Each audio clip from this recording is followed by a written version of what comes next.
Nobody graded nearly as high for the Sun Devils in their win over the Utah Utes, quite like the coaches did, but that doesn't mean that Cam Skattebo didn't have another stellar week.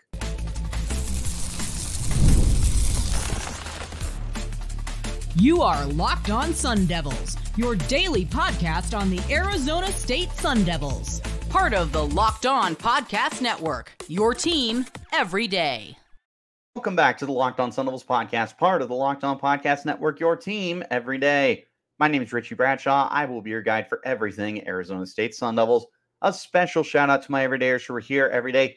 And thanks to all of you for making us your first listen of the day. Don't forget to hit like, subscribe, and turn on notifications wherever you're getting your shows. You can stay in touch by following me on Twitter at RichieBrads36 and the podcast at LO_Sun Devils. Today's episode is brought to you by Game Time. Download the Game Time app, create an account, and use code LOCKEDONCollege for $20 off of your first purchase. What time is it? It's game time. Ladies and gentlemen, welcome back into another edition of the Locked On Sun Devils podcast. And today we are grading the Sun Devils win over Utah. We did not get around to this last week during Kansas, but we're back on it. This is a good game. It's hard to not grade what was one of the bigger upsets of the season for the Sun Devils and for the Big 12. Hard not to give them a good grade. You're going to see as we go through this, they graded out pretty well. As per usual, offense is where we'll start, then we'll move to defense, and then we'll finish with coaching. On the offense, we go through each positional group. Defense, we go through each level of the unit. And then the coaching, we will break down Kenny Dillingham, and then the offense coordinator, Marcus Arroyo, and the defensive coordinator, Brian Ward. Now, without further ado, let's go ahead and get started. We'll start with Sam Leavitt at quarterback. Oh, by the way, this is a scale of 0 to 100, so typical testing scores, if you will. Sam Leavitt earned a C- for me in this game. I gave him a 73 out of 100. It wasn't a flashy performance, but it was a safe performance from Sam Leavitt, who went 11 of 18 for 154 yards, 1 touchdown against 1 interception. He also had 22 rushing yards on the ground. Probably would have been closer to 30, but he was sacked 1 time early in the game. In fact, that opening drive, man, you felt really nervous if you were in that stadium after the first drive because Leavitt was under pressure. And Leavitt threw an interception that was kind of like batted off of one of his offensive linemen and then just fell into the defensive lineman's lap. Like, that's just epic bad luck. Could he have avoided it? Yeah, sure, absolutely. Sometimes you just need to take the sack and not try and make those heroic plays. But I don't fault him for it, especially with how young he is. It's not like he's a 10-year vet or anything like that. He's going to make those young mistakes. It's fine. It happens. ASU's defense was able to step up anyways. He played a very safe game. It wasn't anything that delivered some like, oh my God, highlight reels, but I didn't think you needed that in this game. It wasn't flashy. It was safe. He did enough at the end of the day to manage the football game. Give him a C- just because it wasn't the biggest performance, but it was a safe performance from Sam. And I can't grade him much worse than that. I just don't know how much better I can make it for a okay performance in terms of production. He just did what he needed to do. Running back, A. 96 out of 100 here.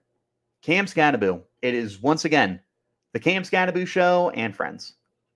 Skattebo toted the ball 22 times for 158 yards and 2 scores. Those 2 scores came on a 50-yard running touchdown and a 47-yard running touchdown. It's pretty good. He was chunk plays all night long. He was really good at converting 3rd and shorts, 4th downs, whatever you needed. He also contributed through the air. He was the 2nd leading receiver, 4 catches, 41 yards, including a 21-yard long. He also converted a must-have situation for the Sun Devils when they were trying to bleed out the clock late in the 4th quarter. Over the shoulder and everything. I mean, it was just phenomenal. You couldn't have drawn it up any better than the way that Sam Leavitt was able to throw the ball and the way that Cam Skattebo was able to haul in the football. It was like those two were just on the same wavelength, and they were sharing the same mind at that point in time. It was phenomenal. But Cam Skattebo is great. I've said this previously. I said it on yesterday's podcast. If you haven't checked that one out, make sure you check it out. Cam Skattebo in any other year would be one of the heavyweight candidates for the Doak Walker Award, which is the award for the nation's best running back. He truly would be. The season that he is off to is absolutely insane. First of all, he is a 3-time Offensive Player of the Week in the Big 12. I believe he got Offensive Player of the Month as well. The season he's off to is insane. 773 rushing yards through 6 games, 8 touchdowns, 5.8 yards per carry. He also has 250 receiving yards with 13.2 yards per reception. He's doing everything. He's got chunk plays. The conversion rate's insane. He only has 2 games under 4 yards per carry. Otherwise, he's got 4.5, 7.9, 7.3, and 7.2. He's terrific. He's amazing. And he was once again exactly that in this game. Skattebo was one of the biggest reasons, if not the biggest reason, that the Sun Devils were able to win this game over Utah. Unfortunately, we didn't really get a look at any of the other backs. I know Relief Brown was out again this week due to injury. We didn't see Kyson Brown. We didn't see Jason Brown. DeCarlos Brooks got 3 carries for 15 yards. We didn't see Alton McCaskill. It just is what it is. When Cam Skattebo's playing at the level he is, you don't need anybody else to come onto the field. I still would love if there was a way that we could keep Cam a little bit fresher and give him a lighter-ish workload. But right now, I don't see any reason why you should get away from it, especially when you're winning football games. Cam Skattebo, 96 out of 100 for me. Wide receiver, I'm giving him a B-. I'm going 81 out of 80.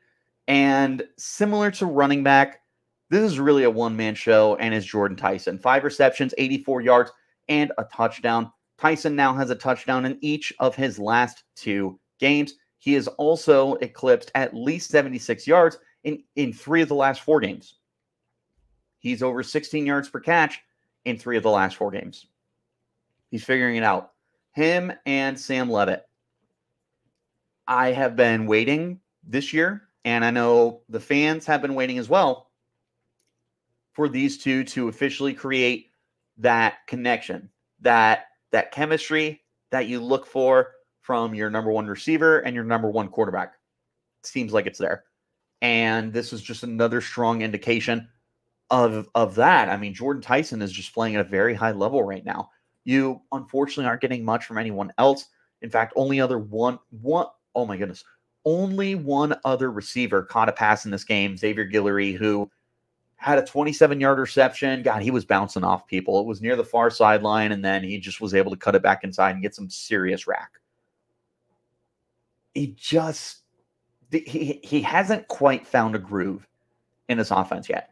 And I don't fault Guillory. I don't fault Jake Smith. I don't fault Melkon Stovall or anybody else in that receivers room, because, first of all, it's a run-heavy football team.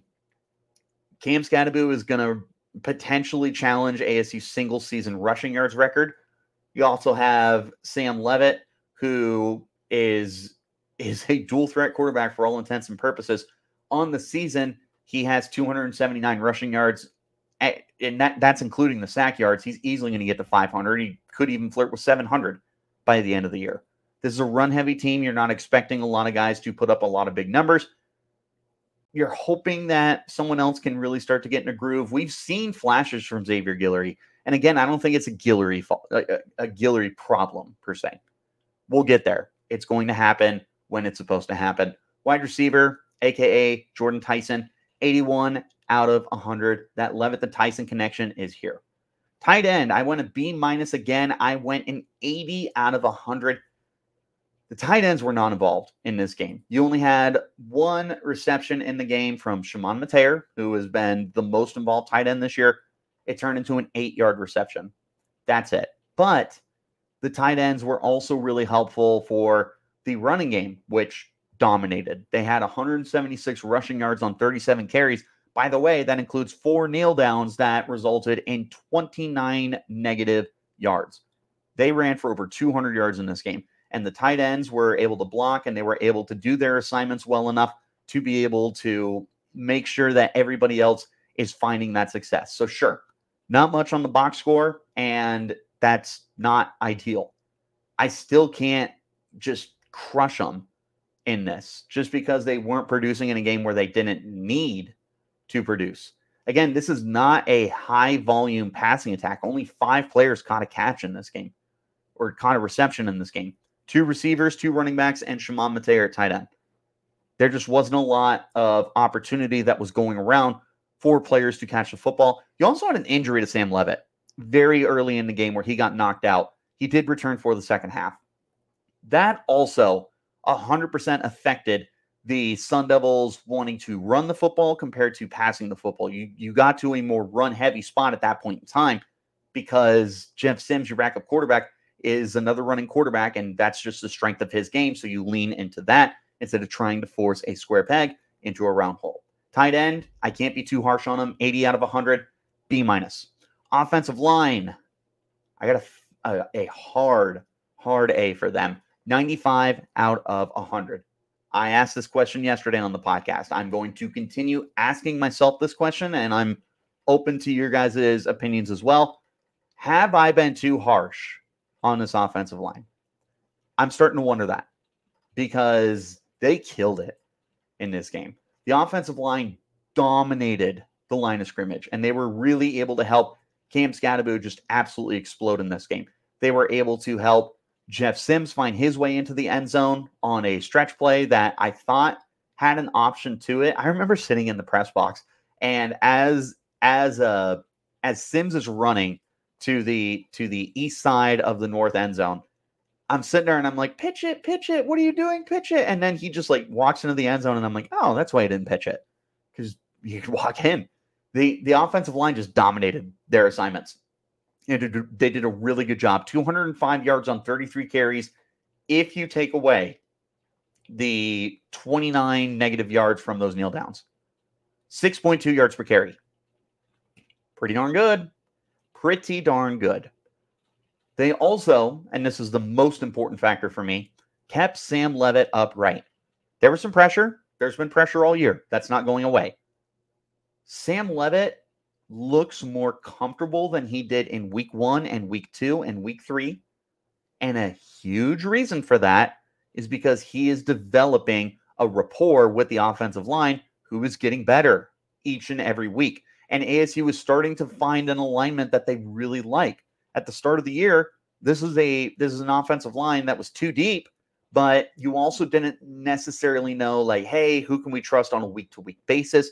Who is someone that we want to get involved, but maybe in a smaller role? They've started to figure that out, and now that they've seemingly got it all fixed, the offensive line looks good. They did a great job in this game, keeping Sam Leavitt upright. They dominated the line of scrimmage so that ASU was able to run the football, and this is against a very good Utah defense and a Utah front seven that just was not able to get anything going in this game. So major shout out to the offensive line, which, again, I think that I have been a little too harsh on them and maybe a little unfair to them. We're going to flip over to the defensive side of the football coming up next. This is the Locked On Sun Devils podcast, part of the Locked On Podcast Network, your team every day. Today's episode is brought to you by our friends over at Game Time. Game Time has a new feature called Game Time Picks, and it makes getting tickets for your favorite teams and live events. Yep, that's not just sports games. There's more to it, even easier. It filters out the fluffs and only shows you incredible deals on great seats, so you don't have to waste your time searching through thousands of tickets. The Game Time Picks curation makes it easier to save money on sports, concerts, comedy, theater, and more. Their all-in pricing feature, you're going to toggle it, and it's going to show you the total upfront with no surprise fees at checkout. You'll never get stunned by something you didn't see coming. Seat views, get a panoramic view of your seat in the app before you buy. That way you know what to expect when you arrive. The best part about Game Time is their lowest price guarantee, where Game Time is going to credit you 110% of the difference if you find tickets in the same section and row for less than what Game Time has. And of course, your purchase is covered with the most flexible customer service policy in the ticketing industry. Take the guesswork out of buying tickets with Game Time Picks.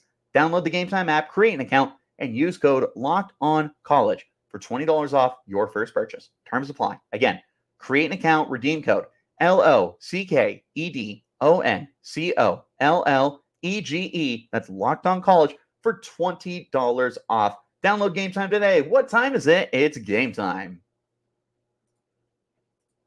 Wherever you're getting your shows, hit like, subscribe, and turn on those notifications so you get that update whenever we post new content. I appreciate each and every single one of you for tuning in and making the Locked On Sun Devils podcast your first listen of the day. A special shout out to my everydayers who are here every day. Let's get back into our conversation. Flip over to the defensive side of the football. 3 levels of the defense, 3 different grades. We'll start with the defensive line. I gave them a rock solid B, 85 out of 100. This wasn't a perfect game. In fact, this is the 3rd game in a row, I would say, that a running back has had a pretty productive day against the ASU defense. Now, granted, they have faced 3 of the best running backs in the conference. This past weekend, they played Micah Bernard. Bernard carried the ball 21 times, turned it into 129 yards and a touchdown. He also caught the ball 5 times for 61 yards. That's obviously not going to be easy to do and accomplish for a lot of running backs, but he's one of the guys who can do it. The week before against Kansas, Devin Neal, with an N, 14 carries, 71 yards, and a touchdown. Also caught the ball 3 times for 37 yards. And then against Texas Tech, they got used and abused by Taj Brooks, 27 carries for 117 yards. He also caught the ball twice for 3 yards. ASU has fought 3 of the best running backs in the conference for 3 straight weeks. They're going up against Cincinnati next. I'm not going to lie to you. I don't know a lot about Cincinnati. I have not sat down to do my homework on them yet, but I promise you that we're going to have a really in-depth, detailed conversation about them later on in the week. So hit like, subscribe, and make sure that you're up to date when that show drops. Against Utah, if you were to take Micah Bernard out of the equation, they killed it everywhere. They were able to see that. Oh my goodness. They sacked Cam Rising twice in this game. They took away the option for Cam to run. First of all, he was injured. He wasn't going to run, period. But historically, this is a quarterback who likes to beat you with his legs. Not so much as like some dual threat runner, but he improvises. He manipulates the pocket. He makes off-schedule throws. Yeah, he was injured in this game. That was never going to be a super realistic possibility. Even if it was, ASU did not give that to him. Everybody else, Brent Keithy got 3 carries. He turned into 19 yards. That is what it is from the tight end. Dejon Stanley, 4 carries, 4 yards. Money Parks, 1 carry, 3 yards. Charlie Vincent, 1 carry, 0 yards. ASU clamped down in this game. And if you take away Bernard's ridiculous day, which, first of all, how do you not give him the ball more? 21 carries, that's nothing to scoff at. They couldn't do anything else in this game, including Cam Rising throwing the ball 37 times and completing less than 50% of his passes. I don't know how Bernard didn't have 30 carries in this game or more, but, that's on Utah. That's not on the ASU. Outside of Bernard, they did a really good job making sure to, just control the line of scrimmage. They were really able to dictate the pace of what Cam Rising was and was not able to do, and he wasn't able to do a lot, because the defensive line was able to continually get after him. And don't get me wrong, there were some plays where Cam Rising could have tied his shoes in that pocket. It was not a perfect game, which is one of the reasons why they didn't get an A out of me. But their 2 sacks were really important, especially towards the end of the game where Zach Swanson and Jeff Clark split a sack that was really crucial to ending the game for ASU against Utah. 85 out of 100, a solid B for the defensive line. Linebackers, A+. 97 out of 100. I won't lie, I debated giving them 100 out of 100. I don't have a big reason why I didn't give them 100 out of 100. I just feel like there had to be something I missed that maybe wasn't the perfect game, but man, did they have a great game. Caleb McCullough, especially. What a game. We talked about it a lot in detail yesterday, but McCullough bided his time at Arizona State. He's been here 5 years. He's been through some really crappy teams. He is now on a really good team. And when his number got called, because Keyshawn Elliott had to sit out the first half of this game because of a BS targeting call that came against Kansas 2 weeks ago in the second half of the game, McCullough got called on, and he stepped up. 12 tackles, 6 solos, 6 assisted, a tackle and a half for a loss, 2 interceptions, including the game-sealing interception for Arizona State. Phenomenal game. He wasn't the only one who had a good game, though. You also had a very productive day from Jordan Crook, who had 7 tackles, and 2 of those being solo. Zyrus Fiaseyu was solid. He was patrolling the field. He only had 1 tackle, but he still was making an impact. He's still a really good football player. Keyshawn Elliott only played a half of football. He still recorded 3 tackles. They are getting really good production out of their linebacker room. They just happened to get elite production out of Caleb McCullough, who was the Big 12 Defensive Player of the Week, and rightfully so. Phenomenal effort from the linebackers. They were great in coverage. They were great in containing stuff in front of them. There wasn't really any big plays in the run game. Micah Bernard's longest run was 23 yards, so it was a lot of chunk plays for him. They did a good job of making sure he didn't break loose a big touchdown. Props to them, linebackers. 97 out of 100. A+, spoiler alert, that's the highest grade that any players got for me. Let's round it out with the secondary. Secondary, I gave a B+. I gave him an 88 out of 100. Honestly, if I could go back, I might go a couple of points lower. Here's why. Cam Rising was terrible in this game. 16 of 37, 209 yards, no touchdowns, 3 interceptions. He was terrible. A big part of that, though, a very big part of his lack of success was because of how injured he was.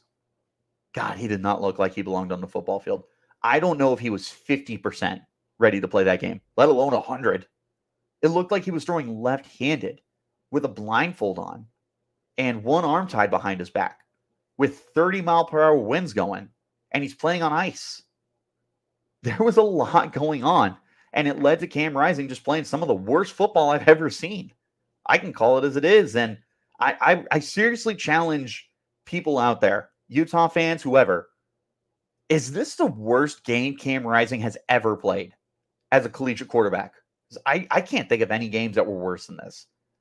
But if he's healthy, and we've seen ASU secondary, a young secondary, get beat up a little bit this year, is a healthy Cam Rising dissecting this defense? He still managed 209 yards despite completing less than 50% of his passes. Dorian Singer had a quality day, 4 catches, 75 yards. Brant Keithy was solid, 3 catches, 44 yards. They did a good job. The problem was everybody that caught a pass on that team had a reception for at least 10 yards. Singer, 35-yard reception. Micah Bernard, the running back, 19-yard reception. Brant Keithy had a 23-yard reception. You had 2 other guys that caught a pass for 13 yards and 10 yards.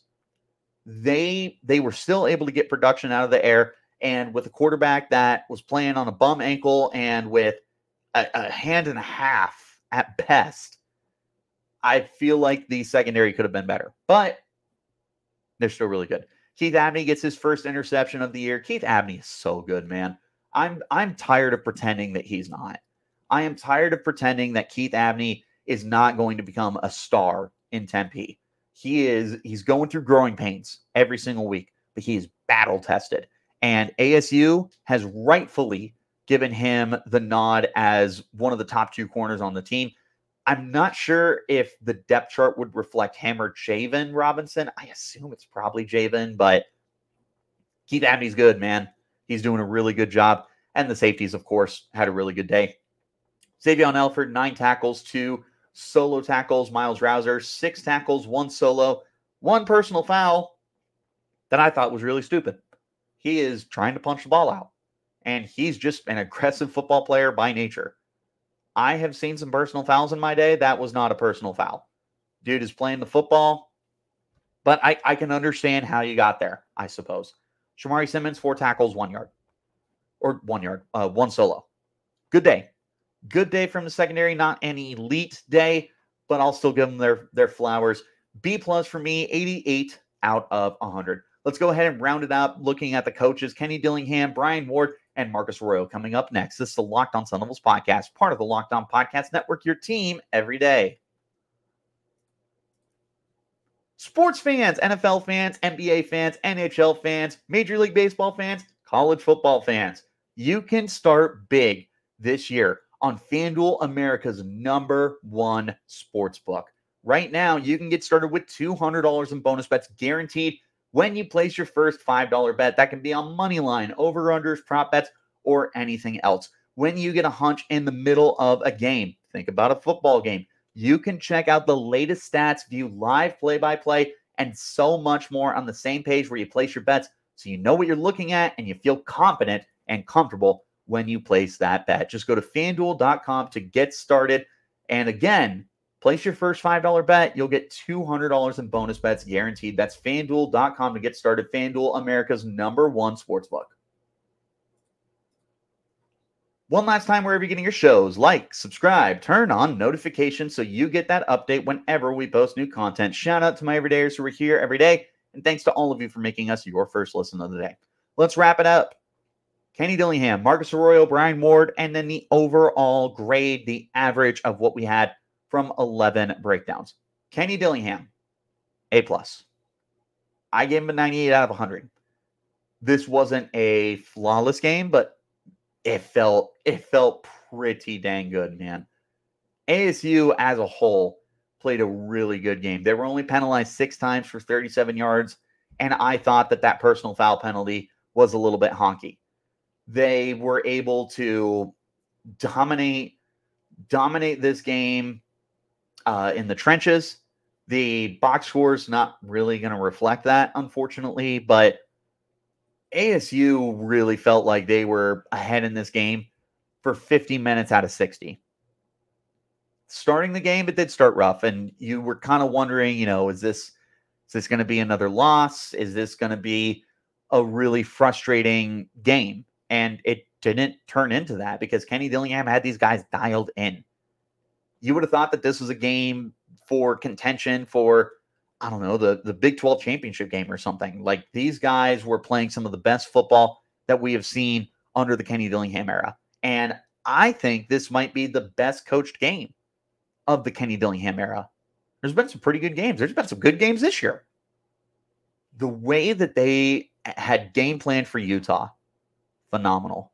Say what you want. Cam Rising was beat up. Utah's not what they normally are. Sure, they're still really good. It's still a really good team that's going bowling this year. A team that a healthy Cam Rising is contending for a playoff spot. And even without Cam Rising, is still no worse than a 6-win team. They should be able to win 7 or 8 games, and I wouldn't blink an eye. That's still a good football team. So say whatever you want. At the end of the day, that feels like you're moving the goalposts more than anything. ASU had an impressive win. Give them their freaking flowers, man. And especially make sure that Kenny Dillingham gets his own bouquet. Phenomenal game. This team is dialed in under him. Sky feels like the limit. We're going to have to talk at some point about how high that limit might be for the team. More on that later. Marcus Arroyo gave him an A, 94 out of 100. This offense is just, while I wouldn't say it's tailor-made for Sam Leavitt, it's so comfortable for him, and it's so easy for him to be able to find success. He's not asked to reinvent the wheel. He's not asked to be Patrick Mahomes. They are asking him to manage the game with a little bit of higher expectations than that, and he's doing a great job with it. He's getting better as a thrower with each passing week. He's a dynamic runner. Speaking of running, Cam Skattebo, it's pretty hard to call a bad offense when you've got a legitimate Doak Walker candidate. And I don't know. I don't want to get too crazy, but maybe a potential All-American? Get there when we get there. Like, it's pretty hard to have a bad offense with Cam Skattebo, but that doesn't stop Arroyo from just drawing up terrific game plans. And even when defenses inevitably stack the box, and they stack the box against the run because they fear Cameron Skattebo, and you should, he still finds a way to get it done. He still finds a way to get Skattebo in situations for him to succeed. He still finds a way to get Sam Leavitt in situations where he can remain comfortable in the pocket, deliver some easy gimme throws. Terrific. 94 out of 100. Brian Ward, also an A, 95 out of 100. Look, there's still some chunk plays that I need you to clean up. In this game, there thankfully wasn't one play that felt like a massive game changer. Like, there was a couple plays against Kansas that you were like, shoot, but a different word. And you were like, I don't know, man, that felt like a you can't let that happen kind of play. Against Utah, there was chunk plays. There wasn't a play that you sat there and you went, oh my God, this is it. This is where the game switches. They held Utah to 1 touchdown. On several scoring opportunities, Utah kicked 4 field goals in this game. They were stopped on 4th down. There was no shortage of chances here for Utah to get points. Utah, more often than not, is cashing in a lot of those opportunities. And you're talking about 1 touchdown instead of 5 touchdowns because they had the 4 field goals. It's a pretty different game. And Brian Ward, just week after week after week, gets this defense playing at a high level. I'll tell you, I didn't even think he needed to make any serious game time adjustments. I thought the game plan he came out with was pretty darn good. And it didn't feel like he had to pivot too far off of that. It was a good game for him. They also had 3 turnovers in this game. They had 2 sacks in this game. Very productive. 95 out of 100. Could have been better. Sure. You're nitpicking at that point. Brian Ward's been good all year. This is just another good performance. With all of these collective grades together, ladies and gentlemen, you average out to a B+ and an 89 out of 100. There was only a couple spots where you were like, it wasn't the best. And that was quarterback, because Sam Leavitt wasn't asked to do much. Receiver and tight end, because they weren't asked to do much. Every other place that was asked to do something, they stepped up. Running back, hey, Cam, you need to be the offense. Sounds good. 96 out of 100. Offensive line, hey, we need you guys to be able to really slow down a good Utah defense. Cool. 95 out of 100. Defense, linebackers, hey, there's a lot of guys missing. You guys need to be excellent. Sounds good. 97 out of 100. Then the coaches coached their butt off. Phenomenal game. 89 out of 100 here for the Sun Devils as a whole in their 5th win of the season and an upset over Utah. What'd you guys think of this game? Am I handing out good grades? Am I maybe too low somewhere? Am I maybe too high somewhere? Let me know in the comments. You can always hit me up on Twitter as well at Richie Brads36 and the podcast at LO_Sun Devils. Wherever you're getting your shows, hit like, subscribe, and turn on notifications. Wherever you're getting your podcast, stay in touch by following me on Twitter at Richie Brads36, that podcast at LO_Sun Devils. I appreciate each and every single one of you guys for tuning in. A special shout out to my everydayers who are here every day, and thanks for making us your first listen of the day. We'll be back again tomorrow, ladies and gentlemen, and like I teased a little bit earlier, what is the ceiling for this Sun Devils team? The biggest question I have, can they compete for the Big 12 title? Well, we're going to talk about that more tomorrow, so stay tuned. I'll see you there. Till then, you keep it locked right here on Locked On Sun Devils.